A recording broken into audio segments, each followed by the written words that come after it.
Rolling. Have fun. Thank you.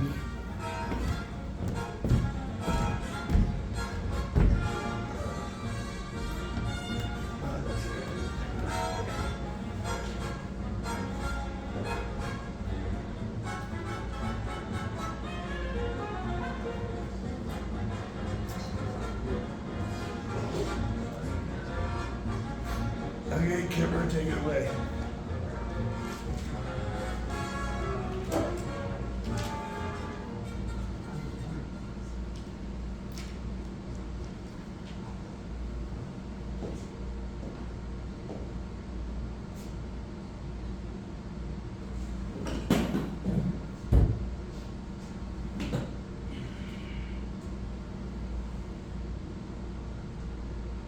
Good evening and welcome.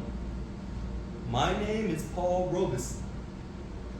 And do not worry, I will be right up here soon enough appearing in the night's entertainment as Paul Robeson. But in advance of all that nonsense, the establishment slumlords have asked me to step out with a few brief comments. So, now that you have made your way out of this brisk Manhattan nocturne and in and off Fifth Avenue, I wish only to inform you that this evening's fleeting diversion will include an intermission. Prohibition to the contrary, and that the sanitary facilities, as they are so charmingly never called, are located exactly back from whence you made your stunning debut. And finally, and high time too, I hear you thinking. Before we begin, or have we already? Let me ask you to kindly silence or toss away any potentially disruptive devices that you have toddled in with that have not yet been invented here in 1926. I leave it to your own good judgment regarding the use of said devices to take photographs, or text, or post.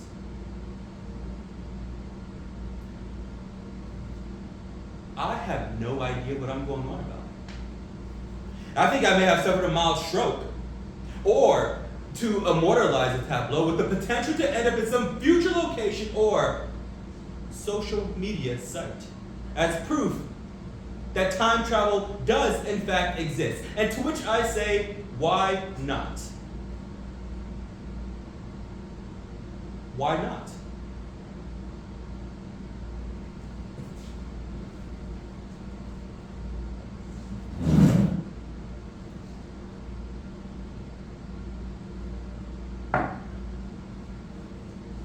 Thank you.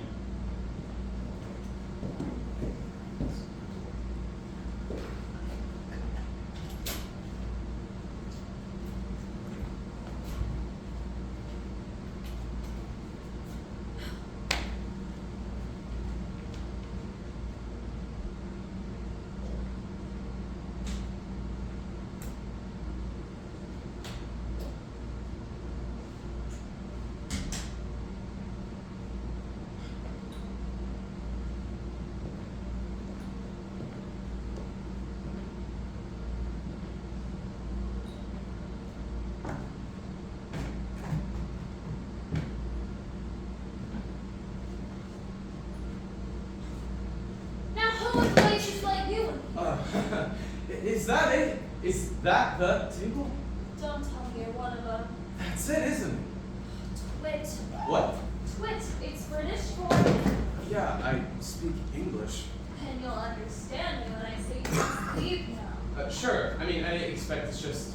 This is it, isn't it? Do you want to give me canned? Certainly not. And would you like to leave? No. No. I wouldn't like to leave. I will leave, but I don't want to.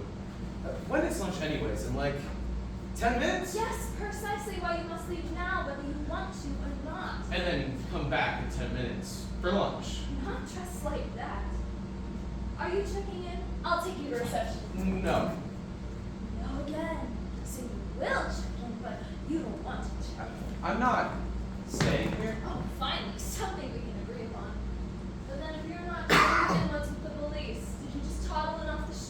I drove here 3,000 miles. You have an automobile? A truck, the family legacy, but mine now. They'll be here, right? Like clockwork. But if you drove here, then why is it your trunk? I'm still in my truck? Well, that's easy. I wasn't too sure about the neighborhood. You weren't sure about Midtown Manhattan? You're right. Your mom has probably run away with your family legacy. You should go check. Okay, I get it. I told you it was purple. It was purple. Piece of work. Purple. I know, right? Nobody's here. Finally, a room of my peers. Then I suppose we should drop anchor. That's Alexander Woolcock. He's hard to miss. Who's the specs? That, Mr. Algonquin Roundtable, is George S. Kaufman. He writes plays for Broadway. I'll say, darn funny ones from what I've heard. Coconuts for the Marx Brothers to the lady starring Helen Hayes. He's thinner than I thought. And now we're gonna calmly ooze our way out the back door, I think. Invisible. Alright, I'm a pane of glass. I'll say, come on. I'm transparent, and that's Alexander Woolcock. Look, any second now my boss will walk in here and I'll be fired. This is a good job. So go already. Greetings, gents. I see you have somehow managed to survive the weekend. Don't be so sure. I know who that is. Everyone knows Paul Robeson. Don't tell me. Don't worry. Franklin P. Adams, he's the reason I'm here. Not Dorothy Parker? And why am I still talking to you? I know. You're listening to them. You're right. What am I so afraid of? If you won't leave, I'll just go tell my boss. Alright. I'm sorry. Oh, Dorothy. Mrs. Parker. I'm sorry. May cook. But I do have a reputation to live down too. Look, what's the big deal? Before we start oozing, you get cleaned and pressed. I'll make sure to get you seated within the table within earshot, and you can continue your eavesdropping for the rest of the afternoon, which is how long they'll be here. But that's not why I'm here. Now what are you on about? I didn't motor clear across this grand country just to soak up the wit of Paul Robeson and Dorothy Parker. You didn't? I'm not here to see them. I'm here to be them.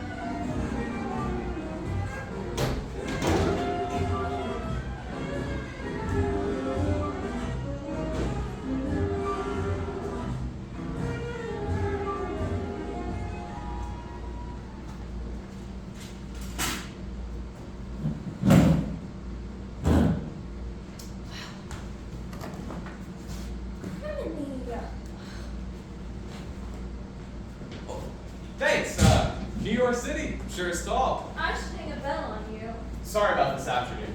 My name's Jack. And your name's Sally?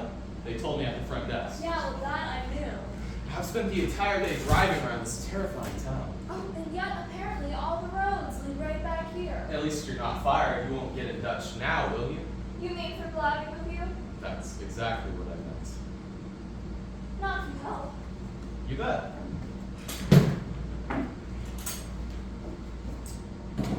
Sally, I'm charmed, I'm sure. Here, just make him look something like this. So, Jack, New York City, terrifying and tall? Tall? Yes. That Brooklyn Bridge? I drove over that thing twice. The second time by accident, but still. And Central Park? I thought I was lost out in the country somewhere, but suddenly, pow, I'm right back in the city. And I didn't know there could be so many automobiles in one place.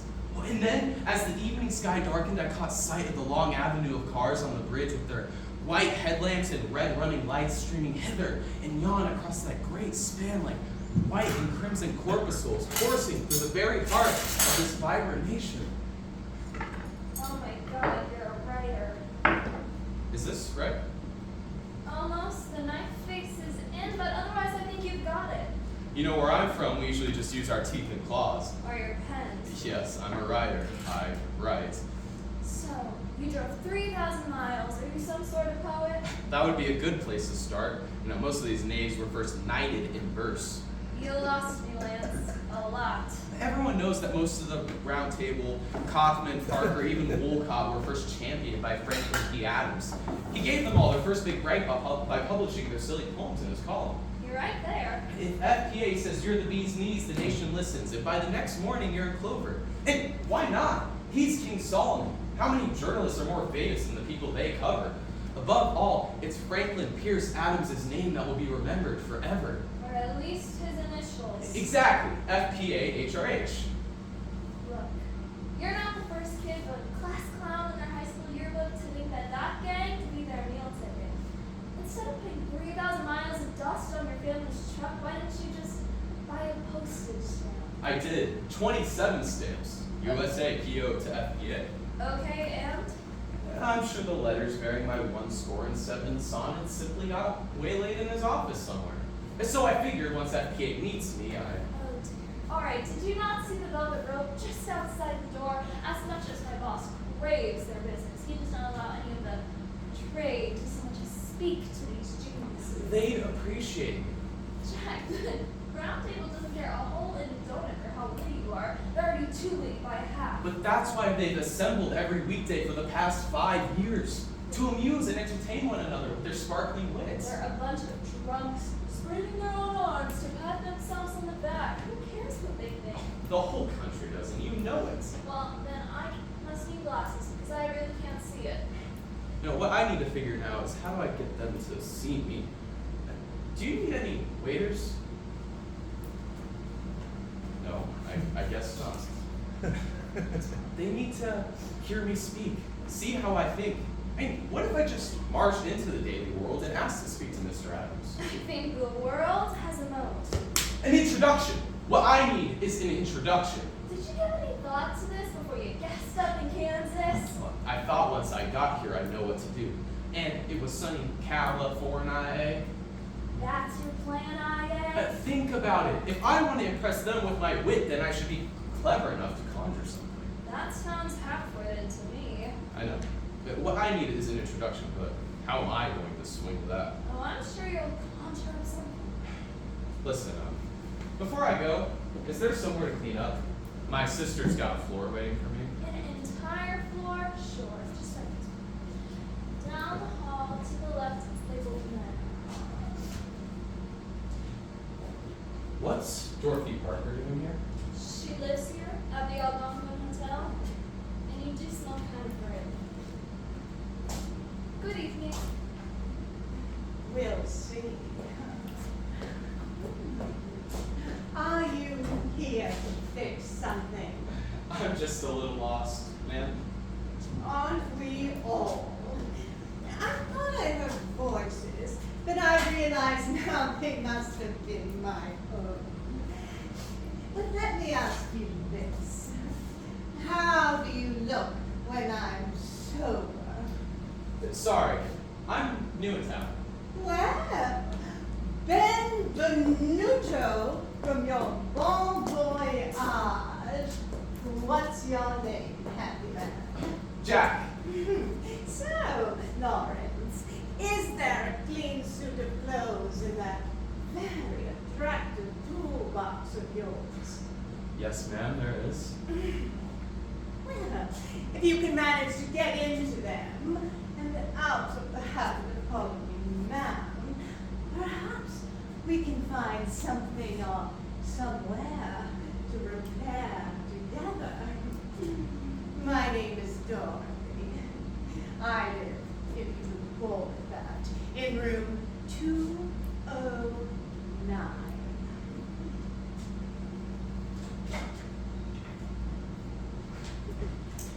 So, did you impress her? I suppose. But we're going out. Now. That was almost too easy. Someone certainly is. You sound what? Proud? It's not every day a rugged young man can scrounge up a date with Dorothy Tramp Parker. You do know she's married, right? Not exactly. Well, that's what she is. Not exactly married. Don't worry, no one's seen Mr. Parker in years. Besides, you've made sure that your intentions are entirely self-soothing. This will be an interesting first night for you. Are all New Yorkers as outspoken as you? Oh, hardly. I'm a little shy.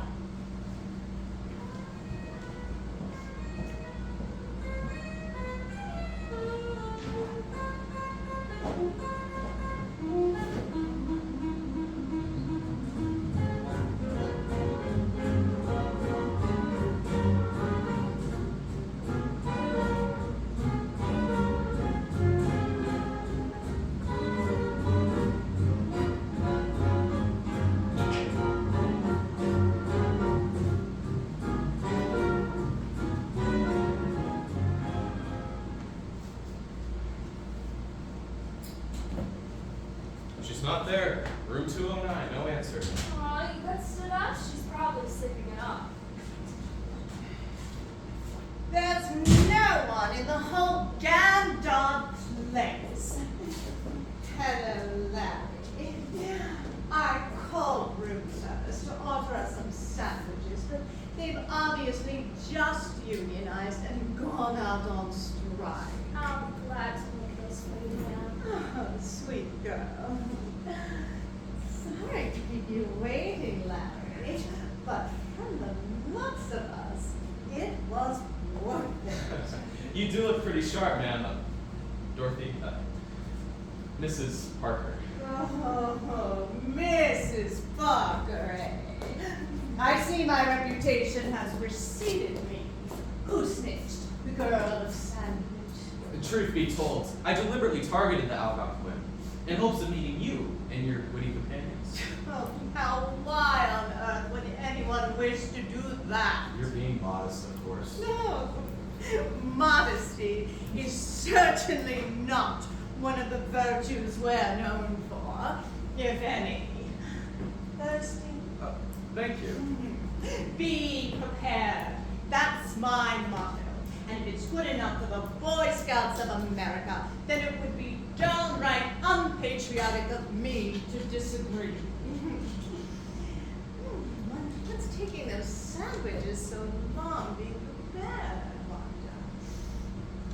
We can dine in my room, Larry, but I should warn you, my suite is rather small, with just enough room to lay my hat and a few friends. But it does offer a breathtaking view of an opposing wall.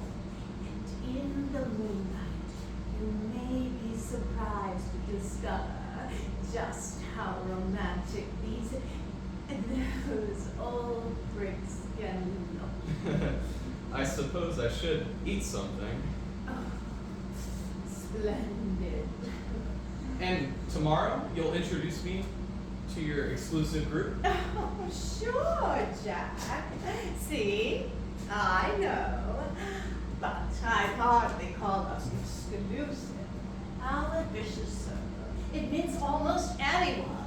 Semi-literates, Semites, even Alexander Wolcott. But why do you care, really? Because I too am a writer.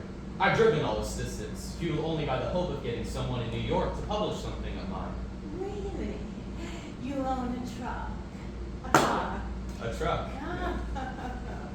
Well, we have a tough enough time getting our own stuff in print accurately at any rate.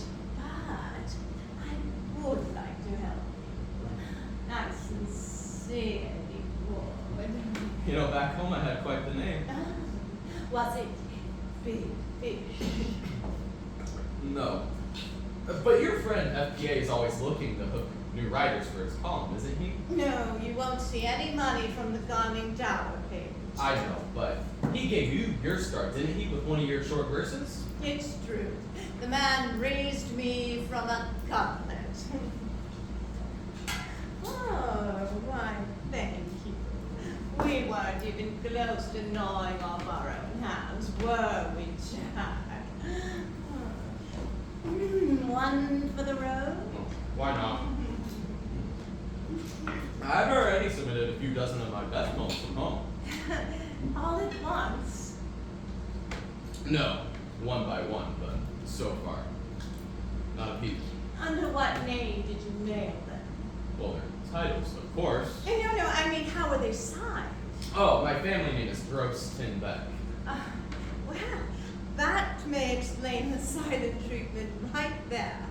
For Kantara, you're supposed to use a non-depart like placus or amnesia. But then how will I get known? Not by going as grocery clerk. Did you even notice that each one of Frank's epistles is signed with a fake name? Word gets out. But I do think you should shorten yours to Beck. To Beck? Can you do that? And go by only one name? Can you really get famous as just Beck? Jack Beck, Jack Beck. Ring Lardner, St. Gray, Jack Beck. It sounds as sinuous as I'm sure you are under that Sears Roebuck ensemble. Jack Beck. I mean, it's still my name, just not quite all of it. Well, it's easier than when I had to endure. I had to commit matrimony to change mine. At least looking back, that's the only excuse for it now, I think. We can tackle these tidbits in my room, Jack. I brought desserts on the house. Why, thank you. That's exactly where we're headed. Mrs. Harper, I know there's more to you. Your short stories and verses than just laughs. I mean, your words have real heart. Usually broken. Well, that's my goal. To tell human fables, chronicles of the common man. I've worked on farms and in fields. I've listened to how people speak, and that's what I want to capture on paper. That simple eloquence. That's all fine, if you've got an ear for porn. I can be funny first if that's what it takes. Jack, you don't have to convince me. You are clearly a rhinestone in the rough. I know your group appreciates a man who's quick on his feet. This evening I prefer one at his level best. No, I can be clever. You know, one summer I was working on a ranch with this annoying fellow who was such a wiener. I told him he should go on and pull a condom over his head. That one got passed around, I'll tell you. See, that is precisely the sort of thing they don't let us print. But I'm encouraged by the apparent shift south in your current state of mind. But your friend FPA would be impressed, at least, wouldn't he? If over lunch I said something like that? I've already told you, Jack. I'm on your side. Why aren't you? I'm sorry. It's been bumpy. Jack. Jack! Mr. Beck! Oh, for Christ's sake.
Should we wait for Dorothy? Friends over food. This is news. What do you care? She owes me an autograph. Animal, vegetable, or mineral? I have a deadline. Well, anything can happen, although it usually does not. Yeah, she'll be here. But she'll spend all her inspiration explaining why she wasn't inspired enough to write your damned article. Yeah, no doubt. Although I know she's perfectly capable of doing volumes of work. Of course she is. As long as it is not the work she's supposed to be doing. Well, hello, straggler. Oh, what's this? A new puppy? Not quite, but he is a wag with a tail. Everyone, this is Jack Beck. Welcome, Jack, to the court of King Alec, the 10 Dragon. Smart Alec. Now, before you stand, fair knights, And mediocre afternoons. St. George of Kaufman. And here in the flesh, Paul of Scarsdale, or as he is oft called by us, although usually just by his initials. P.O.S. And the damsel with whom you are no doubt already intimately acquainted. We like to refer to as our Lady Macbeth. We prefer to refer to her as Not Dame Guinevere, my liege. Alas, not. As you are not, alas. Will no one defend my honor? Impossible, since Lady Guinevere was renowned and true, whilst you, Dame Dottie, are infamous and duplicitous. As are all of us. And that's not the half of it. Well, thank you, Fred, at least. You are a prince. Also, you have no honor to defend. Oh, Freddie! Well, where's FPA? Oh, didn't I mention? He almost never takes lunch. Frank's more of a Saturday night poker face. Don't worry. If you impress the Shire, then so goes the world. Gosh, that makes me even more tense. Hair of the dog. Don't think I don't know what you're thinking, Alex. Someone should tell Alec. You can stop glaring at me in that tone of voice. You'll be very pleased to know I finished up my piece for your impoverished publication. I find that hard to believe. All I have to do is write it down. You are not convinced, are you not? I stopped by your so-called office this morning, but someone was using the pencil. She has you there. But enough about you, Yes. Alexander. Such a nerve.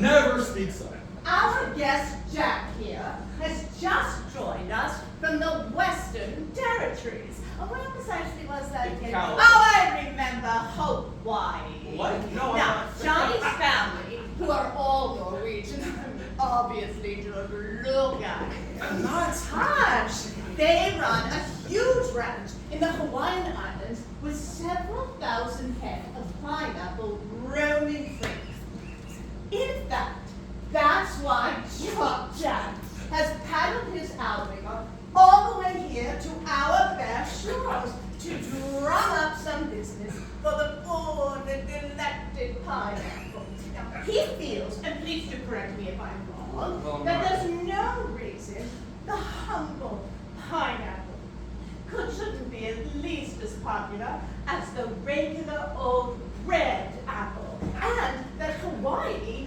could and should give Washington State a real run for its cider. As a matter of fact, Jack has been granted an exclusive audience with President Coolidge to plead his case. That's fairly accurate, right, Jack? Pretty much. You got my name right. And the president's. So, Jack, your mission, as I understand it, which I do not, is to establish the pineapple as the new apple of the nation's eye? Is that right? Well, my mission, no. Oh, that would be mission failed. But Before pineapples, was your family in road apples? Oh. They were just horsing around. Wait, Rhodes Apple scholars? fellas, cut the horse crap. Can't you see our guest is trying to speak? Oh, the names have it. Do not worry, Jack. We'll subside. Are you suitably inoculated? Oh, I see. Despite what I've read to the contrary, the prohibition in Manhattan is apparently merely an ugly rumor. An ugly rumor. Too easy. Thanks to the Volstead Act, I now find that liquor may be the perfect vice. Illegal, immoral, and fattening. Not to mention fattening. No, Jack is also a writer. He grows pineapples and he writes things. What do you write, Jack? He writes on pineapples, poems mostly, of a tropical nature. I wrote coconuts. What's your favorite fruit, Violet? I mean, aside from your power. Oh, well, you, Dorothy, of course. I can't get enough of you when you're in season. Hunting season. She could be a tad sick. She can be a little tart. Oh, that's it, Frederick. I take back every nice thing I ever considered saying about you. Is that your considered opinion? No, Jack has an amusing story, or rather, an amusing sentence, but still not something the class has heard before. Come on, Jack, tell us about your belligerent friend, Dick. Is that FPA? Hello? It was such a lovely day, I thought I'd ruin it. You said that last week. Last week was nice too. Jack, Frank, this is Jack back from Hawaii. He was just about to enthrall us all with an amusing anecdote. Charmed. It's an anecdote for your ruined day. Then, should I go out and come in again? You should walk out again. So, anyway, Jack worked with this fellow, right, Jack? On the pineapple plantation. This was actually in the sugar beet fields.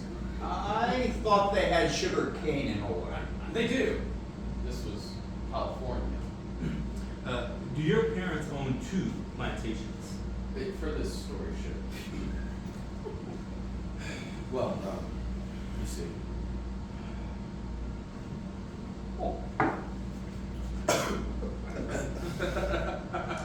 One summer, I was working with this annoying fellow who was such a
There's a dog in the beef field!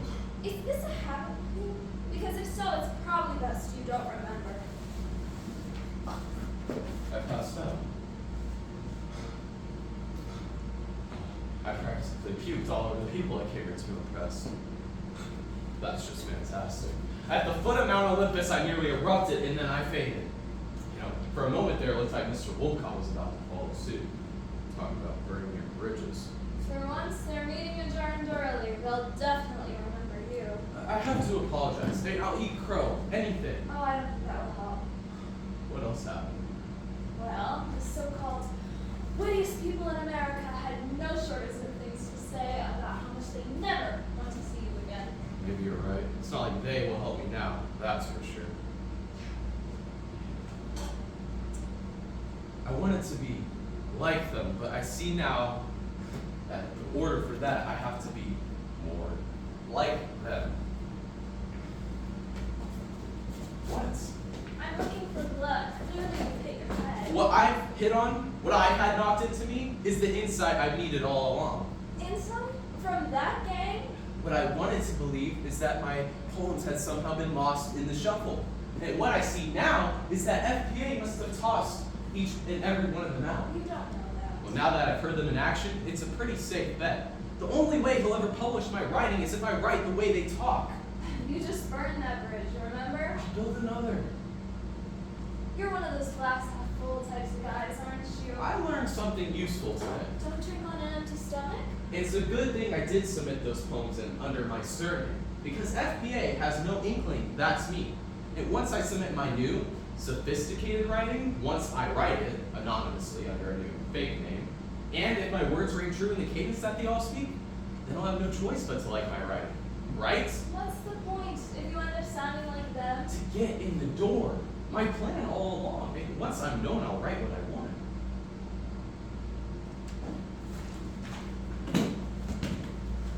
What's this? There's plenty of newspapers in this town. I see that. I mean, ones whose scribblers aren't yet employed, who might need someone who knows how to work a pen. Huh. The World. Of course, The World. FPA, page 1.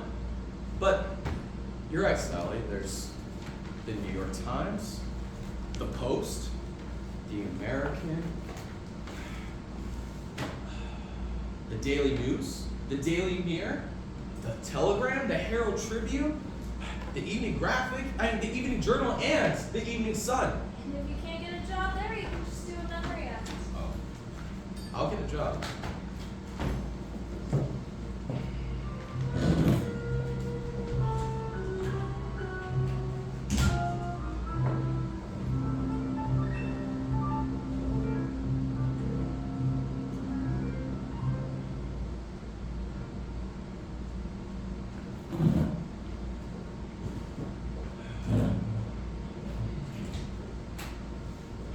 There she is. Hey, look at you. I admire your determination. It's tough out there, isn't it? No, I got a job. I've been doing it all day. Oh my gosh, Jack, that's wonderful. You've been working hard. You heard of that new arena they're building, Sally? Madison Square Garden? Oh, sure, it's supposed to be grand. Did you get a job there, Jack? Just from the sheer force of your will? You're incredible. Are you providing promotional commentary on the build? Are you covering building footage? Something like that. I'm helping build a new building, providing poured concrete. Yeah, I spent the entire day jockeying wheelbarrows full of cement. Oh, Jack. I don't mind. They pay daily, in cash. Let's go out. You're about done, right? I'll pick you up. In your truck? Certainly. And with a full tank. We're going whole hog. What makes you so sure I don't already have a date tonight? Drag him along. He could show us the best places to cut a rug. Too bad my truck's only got 2 seats, though. I suppose you could ride in the back. Oh, 2 will be plenty.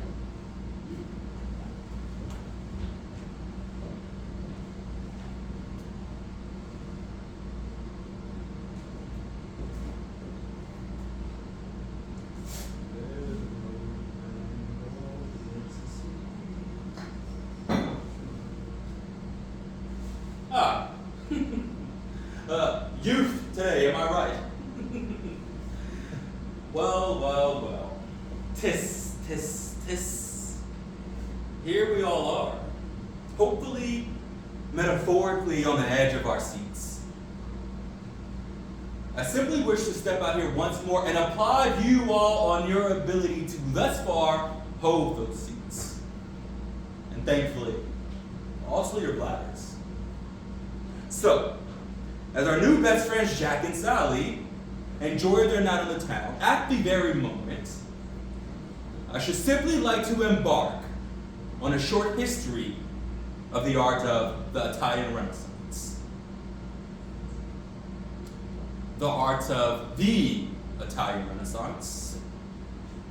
The art of the Italian Renaissance. And then scrabble some heads. Or if you prefer, I might simply defer to some brightly colored flashing electrical lights representing the high life and the good times those who are currently enjoying out there right now. And to pray that none of our now beloved audience members are prone to epileptic fits.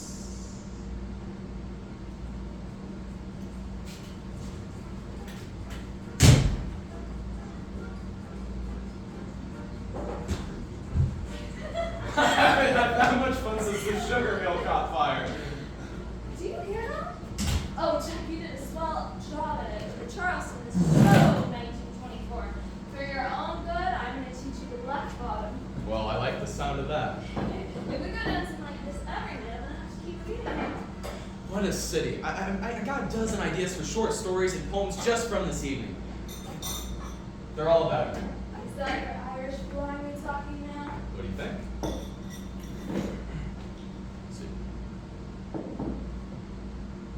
Divine. Did you make this? You could sell this all over town, Sally. You should open your own bakery. They're just desserts, Jack. Well, that's all I'm after. My just desserts. You know, somewhere in your heart of hearts, I bet you are too. Oh, no, I could never. This is a good job. They pay almost $24 a week. Sure you could. You've got the recipe for success right here. I don't know. It would be nice.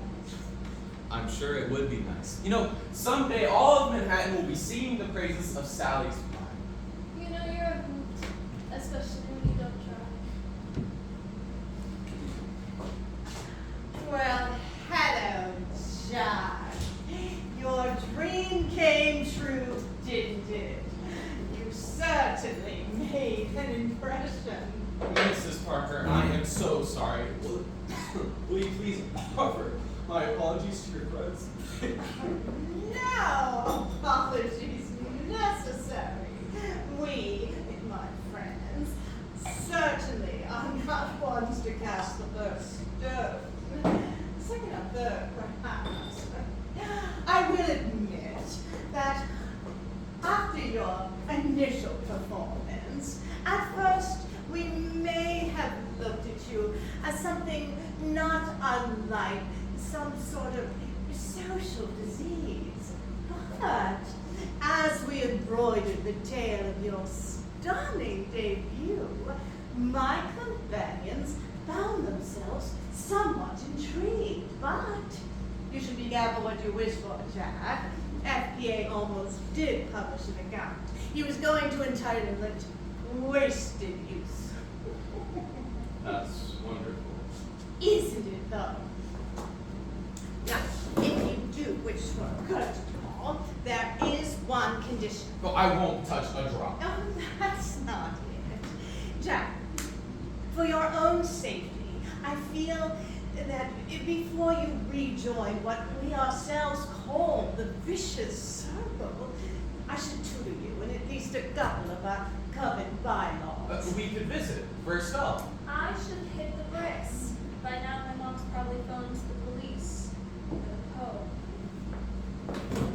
Jack, if you're serious about this writing nonsense, I should at least arm you with what we've all had to learn. Because being funny is serious business. For starters, you're up against Shaw, Wilde, Moliere, and that's just the new rise. Well, what I'm up against is you. You'll get your chance. Now, Aristophanes wrote 40 comedies, 10 of which are still in vogue. Do you know what a non sequitur is, Jack? No, humor is surprising. Do you know what a non sequitur is, Jack? I don't follow you. Okay, that's one we can cross off our list. Mr. Kaufman's got the market cornered anyway. Of course, everyone knows what a pun is. Celery? That's a homonym. Let's continue. Let us. There are really only two kinds of puns, Jack. Bad puns, which make you want to shoot someone, and even worse puns, which make everyone else want to strangle you. So, be careful with your half-baked puns. Then there's humorous comparisons or analogies. I never metaphor I didn't like. Oh, you are living proof that a little education is a dangerous thing. Which brings us to the unexpected insult, which explains Wolcott, who before he even opens his mouth is somehow offensive. Again, amusing, hopefully because it's sneaky, which also accounts for exaggeration, satire, sarcasm, ridicule, and irony. That's a lot of territory. No, all else is just calisthenics with words. Real wit has truth to it, usually served with a twist. The only thing worse than being talked about is not being talked about. Oscar Wilde, of course. Now, an epigram like that will put you on the map if that's all you desire from life. It is for now. So what you're saying is that real wit is something that you think of 24 hours too late. Oh, not bad, Jack. Who said that? I did. First, I think so. not bad. L'esprit d'escalier. Sorry? The wit of the staircase. You're exactly right. It's part of the reason why we're writers. So we can document that knockout punchline that we should have tossed in the first round instead of after the bout was over. Half of what we spout on the spot, we do spend days digging for. I've sometimes waited weeks to casually drop something into conversation that occurred to me while I was shameful. Tell the joke that tells the truth. That's right. The unexpected, because honestly, the last thing anyone expects anyone to tell is the truth. But these days, everything is possible. Do you know this new fellow, Jack? Ernest Hemingway. Maybe. Good name for him, Ernest. As a writer, he's got the right idea. Sticks to the short path. His prose stripped to its firm young bones. His work is inspiring. After reading it, all I desire is to kill myself. I know I protest too much, but if you can find a way to preach the gospel in some dangerous new tongue, you can skip the slapstick completely. But is that sophisticated? Extremely. Maybe you should just go and tell your simple stories about your plain-spoken plainsmen. But what's the point if no one's listening? I'm all ears. I did have one idea I was working on that might fit the bill. And where I live, we have these workers who are known as paisanos, dirt poor fellows who survive in shacks with no electricity on the hill above the bed. And one of them, Danny, wanted to surprise his sweetheart with a shiny gift. He traded some scrap metal for the currency to purchase a chrome vacuum cleaner from the pawn shop. He knew his beloved Swelly also didn't have power, but the gleaming cleaning machine was the symbol of the good life that they someday hoped to live. And the present did the trick for a while. Her affections for Danny were lavish and constant until one day, another paisano snuck into her house while she was out and stole the gift. And it was only then, when the restaurant proprietor discovered that the vacuum had no motor, and word ascended up the hill back to the woman, that she abruptly ended her romance with Danny for insulting her with the useless machine. Well, I must admit I haven't heard that before. And it's a perfect example of what I'm talking about. Ironic and true. And since FPA doesn't publish short stories, you should write that. But if I want to be a writer, at some point I'll need readers, right? Oh, Chuck. I'm not doing you any favors. Do you mean to say I still haven't convinced you? No, you can join us. I'm just saying that letting you sit with us is no favor.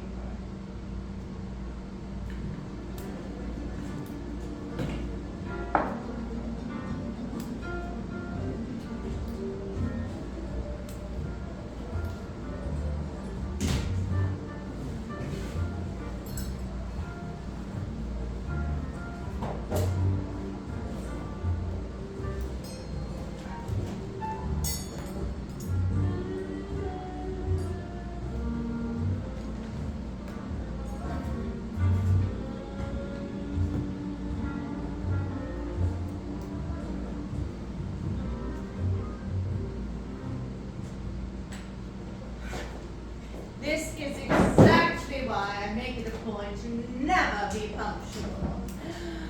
Oh, so Jack, thrill me with another tale of that little cabin that you call home. Oh, Dorothy, you're early. This is a red letter day. Hardly. I left it ages ago. But your account is accurate, Alec. The letter was in scarlet. And from letters, you graduated to entire words. Pretty soon you'll be making sentences. If you like, Alec, I could string one together for you right now. Yeah, I've already heard that one. Ah, what is the cause for your appearance today, Frank? Are they fumigating your building for rats? Our guest of dishonor, welcome back, Jack. I would offer you a drink, but there's none there. Good choice regardless. I just wanted to thank you all for allowing me to apologize in person. Our only hope was that you apologize in English. At least you weren't boring. Being tedious is the only sin we'll never forgive. Or forget. Or permit. Sure, leave it to Cardinal Wolcott here to grant absolution. Who better than to forgive Jack's cardinal sin? Now you are just poking fun. That's sacrilege. Not to your religion. Oh, you should be excommunicated for that part, Mr. Rose. Frank, print that in your paper. He should be exterminated for that pun. Crucified? What did you say? I just wondered if Mr. Robinson should be pun-ish religiously for that pun. Crucified? I think you know. Do you think we might come to order? I spy a few new items. You ate all the old ones. Oh. It appears they've started naming the dishes after actual people. I can only assume that Chicken Cacciatore here is inspired by some cowardly mob crony of Al Capone's. And look! Look. Here's Chick's girlfriend, Fluffy Potatoes. And her girlfriend, Cherry Jubilee. And Jerry's girlfriend, Peach Melba. Well, does a peach. You know, I really can't say I approve of this new trend of honoring gangsters and traitors. Before you know it, restaurants will be serving eggs Benedict Arnold. Or eggs to Benedict Arnold. May we please order? I'm starving. Is that an order? Yes. I know I previously declared that if one takes care of all the luxuries in life, the necessities will take care of themselves. But occasionally a girl does need to eat. Eat her words. You may rest assured, will have no further comment until after I've selected my meal. Oh, goody. Now we're playing charades. No, we are not. Hold your horses and your tongue, Alec. You may plan your next bon mot while I plot my next course. At least I'll have something to chew on. Oh, I guess then you could say that real wit is something that you think of 24 hours too late. Pardon me? Real wit is something that you think of 24 hours too late. Wow. From the mouths of babes. Truer words were never spoken. I think I'm gonna try the chicken cacciatore. Just the one.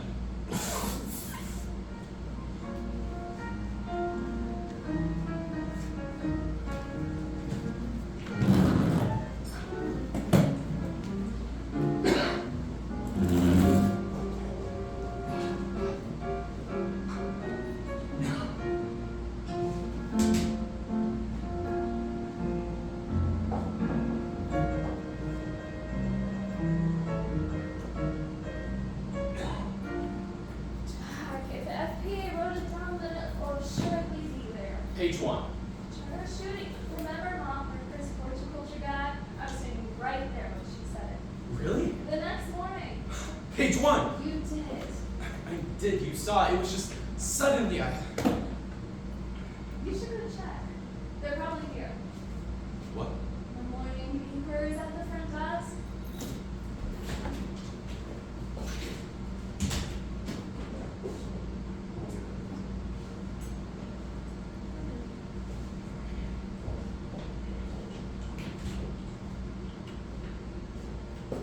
What is it, Johnny out there? No. It's there. Listen to this. I doth made my way to ye round table, whereupon I doth spy maid Dorothy and her new companion. And upon hearing that we would not be playing charades this midday, but instead word games, maid Dorothy didst reply that real wit is something that you think of 24 hours too late. Jack, that's wonderful. No, it's not. FPA says she didst reply, not he didst reply. Oh, didst. My name is nowhere to be found. He makes it sound like Dorothy Parker said it. Is it really that bad? I'm smack dab back where I started. Where's the glass half full kind of guy? Drowning. Is it really so terrible? Think. It is. Don't you see? Now I have to get Dorothy to get FPA to fix it. Sweet devil. I need some coffee now. Certainly, Miss Parker. And for you, Jack, morphine? Do you have that? Fresh out.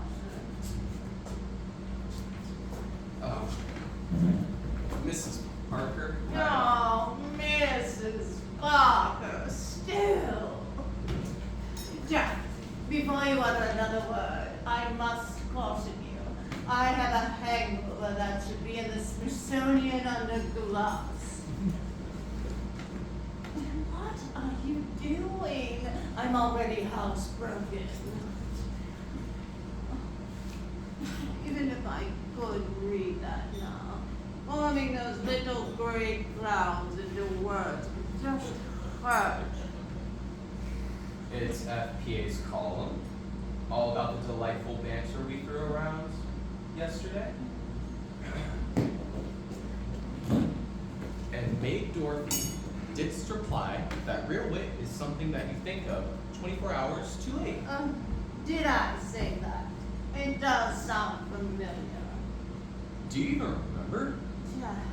This morning I wouldn't even remember my own name if it wasn't stamped in my bloomers in the laundry tag. So you don't know. What are you so agitated about? Do you deeply believe that real wit is not something we occasionally come up with after the fact? I said that wonderful epigram. Well, congratulations. It's got irony and truth.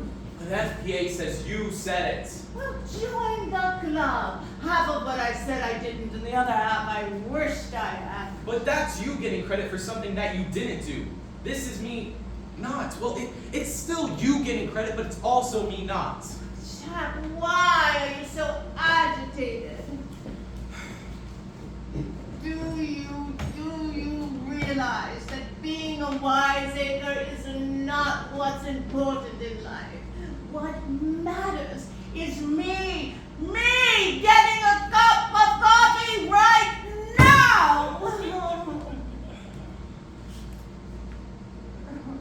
Oh, that's you, child. Thank you.